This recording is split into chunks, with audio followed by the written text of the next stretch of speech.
Hello, जय हिंद। स्वागत है आपका हमारे YouTube चैनल पे।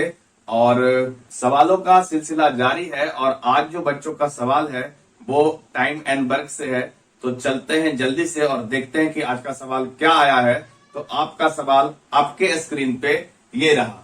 सवाल जो कहता है, एक बार हम इसको पढ़ दे रहे हैं और फिर इसके सॉल्यूशन को हम देखते हैं कि आप इसे कैसे सोल्व कर पाएंगे। तो सवाल कह रहा है कि ए किसी काम को 12 दिन में पूरा कर सकता है, जबकि बी उसी काम को 8 दिन में। ठीक है।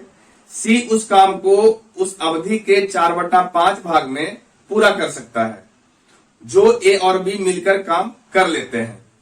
यदि ए और बी ने मिलकर उस काम को 3 दिन तक किया और फिर शेष काम को सी पूरा करता है, तो सी को कितना समय लगेगा? आपका ऑप्शन है 8 दिन, 6 दिन, 1.11/25 दिन और 10 दिन, और लास्ट ऑप्शन है इनमें से कोई नहीं। तो आइए देखते हैं कि इस सवाल का जवाब हम कैसे दे सकते हैं। तो सबसे पहले सवाल को समझिए, क्या बोला है कि ए जो है एक काम को 12 दिन में कर लेता है, वहीं बी जो है उस काम को 8 दिन में कर लेता है।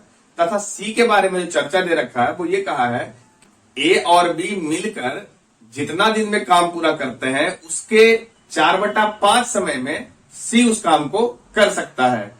अब बोला है ए और बी ने मिलकर के 3 दिन तक काम किया है, फिर कहा है तो बताइए शेष काम को सी कितना दिनों तक करेगा। चलते हैं देखते हैं इस सवाल को हम कैसे सोल्व कर सकते हैं। तो सबसे पहले देखिए, जो डाटा दिया गया है वो ये कहा है कि ए जो है इस काम को 12 दिनों में कर सकता है और बी जो है इस काम को 8 दिनों में कर सकता है। अब इस हिसाब से अगर हम देखें तो इस दोनों का जब एलसीएम लेंगे तो ये एलसीएम आपको मिलेगा 24, और इससे पता चल जाएगा कि ए के 1 दिन का काम 2 है और बी के 1 दिन का काम 3 है। यदि दोनों मिलकर के काम करेगा तो 1 दिन में 5 काम हो जाएगा। अगर दोनों मिलकर के काम करे तो 1 दिन में 5 काम हो जाएगा। और यदि 24 काम को करना है ए प्लस बी को, तो ए प्लस बी को 24 काम करने में 24/5 दिन का समय लगेगा। अब इसके हिसाब से बोला है कि ये जितना समय है इसके 4/5 समय में सी काम कर लेता है। तो देखिए सी का डाटा क्या दिया है, तो सी का डाटा दिया है कि जितना टाइम में ए प्लस बी करता है तो ए प्लस बी 24/5 समय में करता है, इसका 4/5 समय में सी कर देता है। इसका मतलब ये हो गया 24 × 96/25। इतना समय में सी काम कर दे रहा है। ठीक है। अब देखिए कहा क्या है कि ए और बी मिल करके 3 दिन तक काम करते हैं। तो अगर ए और बी मिल करके काम करेंगे तो 1 दिन में 5 काम होगा, और अगर ए और बी मिल करके 3 दिन तक काम करेंगे तो ये 15 काम हो जाएगा।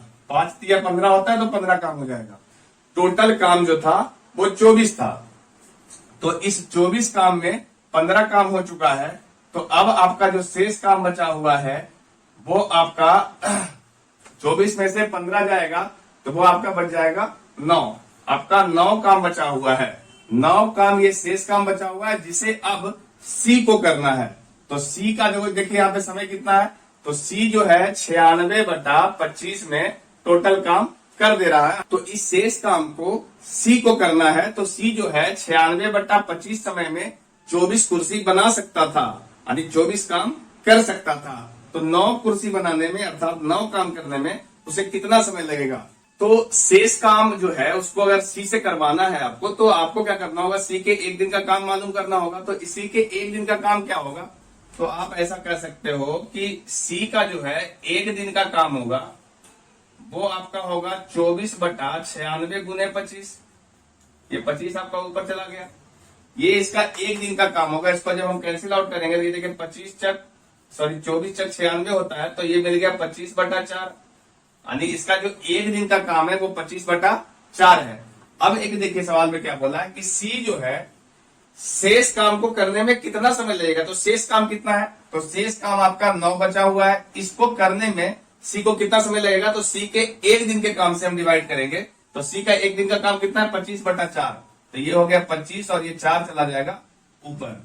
तो ये आपका वैल्यू आ गया 36/4।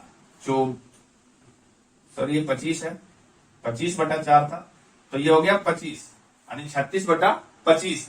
अब इसको हम जब भाग देंगे तो ये वैल्यू मिलेगा 1/11/25 दिन।